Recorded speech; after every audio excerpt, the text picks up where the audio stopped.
Welcome to another edition of the Data Standard Podcast Experience. I'm very excited today. I've got Mansoor Ahmad with me. Mansoor is a data science executive at the first microfinance bank of Pakistan. And Mansoor, welcome to the program. Thank you. Glad to have you. Awesome. So let's go ahead and kind of dive in here. Be helpful if you could give a little bit of a background, Mansoor, on kind of your education and kind of why you chose to go into data science. Okay. So I got my graduation in physics. I graduated in 2018. And after my graduation, I started working as a physics subject specialist at an e-learning company.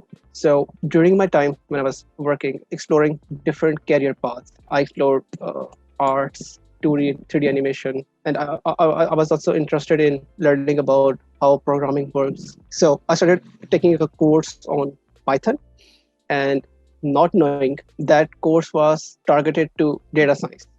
Like when I reached the part of machine learning, at that point I realized that this was actually data science, and it was mind-blowing. So I thought that this is the field that I want to work in. I'm going to continue with this path. So I left the physics path and jumped into data science. So what was it about data science that drew you in and made you really kind of get excited and passionate? Programming, first thing. And you could make programs that are intelligent, like artificial intelligence, and that they are data-centric.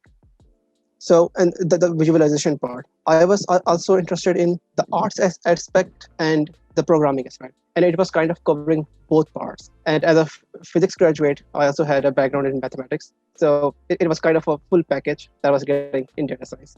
So I thought that it's a good path to get into. And I was also inspired by the fourth industrial revolution, machine learning, AI, these kind of things. So talk a little bit about the types of projects in data science that you've worked on or that you are working on right now.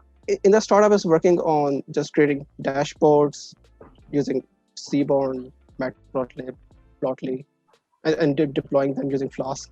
And with time, I started working on chatbot. I'm currently working on building chatbot using the Rasa framework. It's a open source platform that provides you an API for NLU and a dialogue system flow. So it's very easy. Just have to create a pipeline and provide some intents and examples, training examples. You can create a chatbot very easily. And well, I've been working on Rasa for like 1 year now. And currently I have built a FAQ-based bot, kind of a conversation assistant where users come to the app and ask questions about the product itself. And it recently get into deployment. So I'm getting user data, how they're interacting with it. That's kind of really interesting. Okay. And talk about some of the business use cases that you're working on at the microfinance bank in Pakistan. What are some of the business applications of the data science you're doing? We have built psychometric analysis for credit scoring because we are targeting people who does not have a credit score background, that has never used a credit card before, and that they are new to this. They want a loan, but they don't have a credit score. So we are analyzing their personality using credit scoring, psychometric analysis. I've made a test for that, and it is in production, but we're currently testing it. That's one use case that we deployed. Other than that, we are currently working on the chatbot. The main purpose was to answer the usual queries that users have, like how to transfer money, what is this account used for, I'm not getting any amount, these kind of things. So to remove a barrier between a live assistant that is always present for you, there's a chatbot that can respond anytime without interference of a real person. So that's the current use case. And other use case that we have in mind is the financial bot. The financial bot will be used for handling all banking applications, like if you want to transfer the money from my account to your account, you just have to write that I want to transfer this much amount of money to my friend's account, and it will do that in the backend. Okay. That will be understood by the chatbot. Interesting. Okay. And we are also working on the loan bot. It collects the user data and tell them what type of loans they are applicable to apply. They're eligible, and after they apply, we check their data for analysis, like whether they're applicable for it or not. Yep. And talk a little bit about the in Pakistan. I'm curious about the where large enterprises are in the journey to machine learning and AI. I mean, is there a lot of adoption? Is it something that is only with a couple of the larger companies? Like what is what does it look like? What does the market landscape look like right now? Well, majorly the data science field or artificial intelligence is used in the telecom sector, but it is also used by some startups. I know a startup that is using computer vision to detect cancer, breast cancer. They detect the mammograph of a person and just predict that whether they have a cancer, like in their initial stages. Yep. So, and there are mostly telecom sectors are using data science in my country. A few small startups which are actually working as a project-based companies. They take projects from international companies and working. Okay. Got it.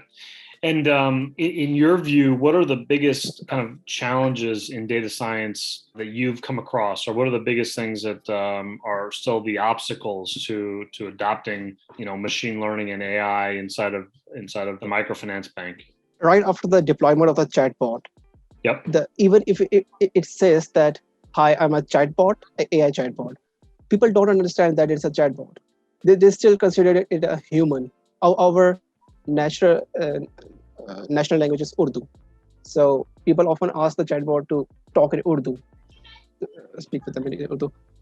But it is trained on the English data set, and it already gives answer for English sentences.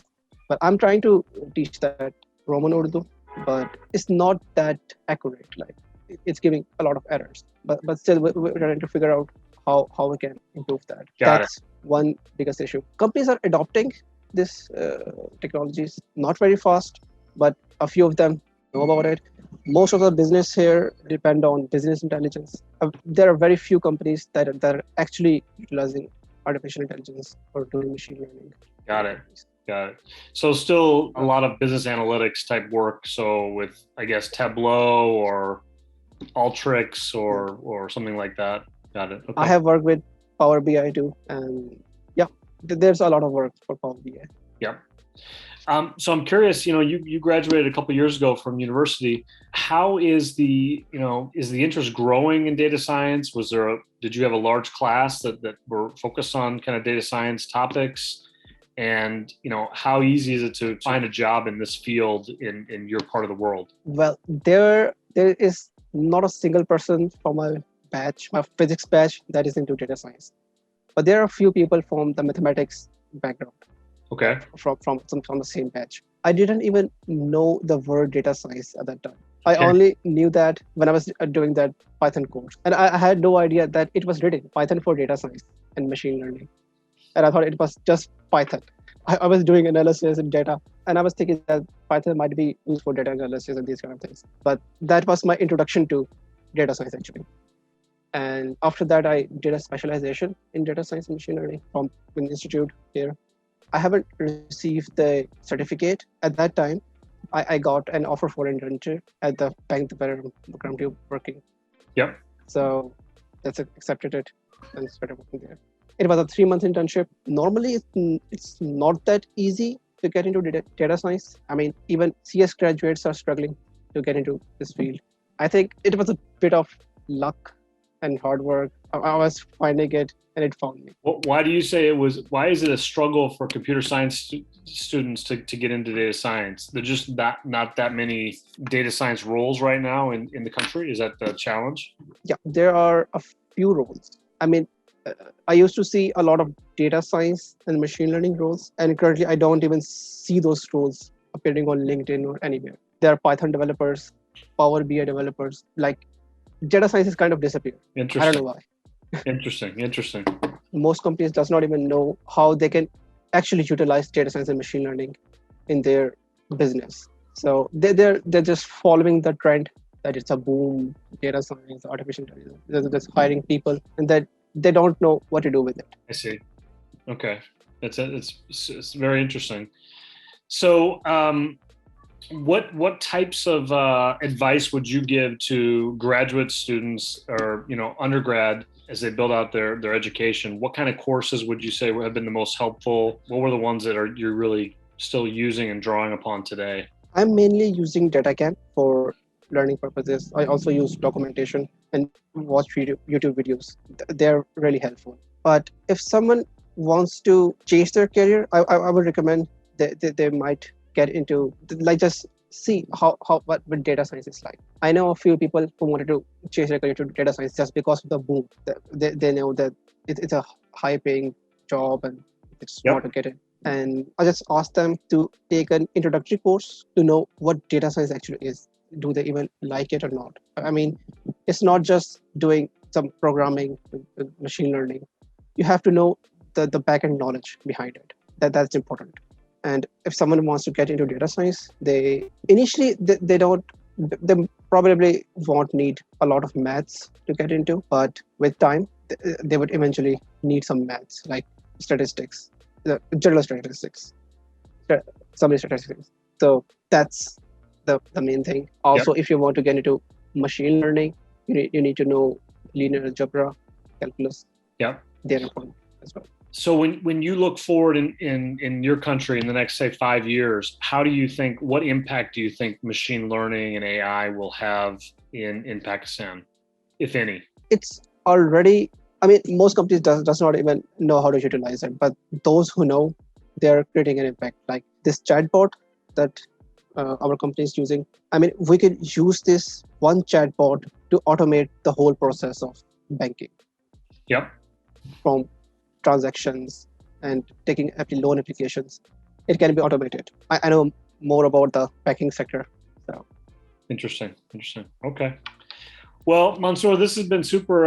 This has been super interesting. If folks want to get a hold of you on and reach out to network with you, what's the best way to contact you? they can contact me on LinkedIn. Okay. I'm available. Fantastic. I can share my link. Great. So I just want to say thank you to Mansoor Ahmad with the Finance Bank in Pakistan. Thank you for your time, and we appreciate it here at the Data Standard. And to the Data Standard, this has been a live audio podcast. Thank you again. Thank you.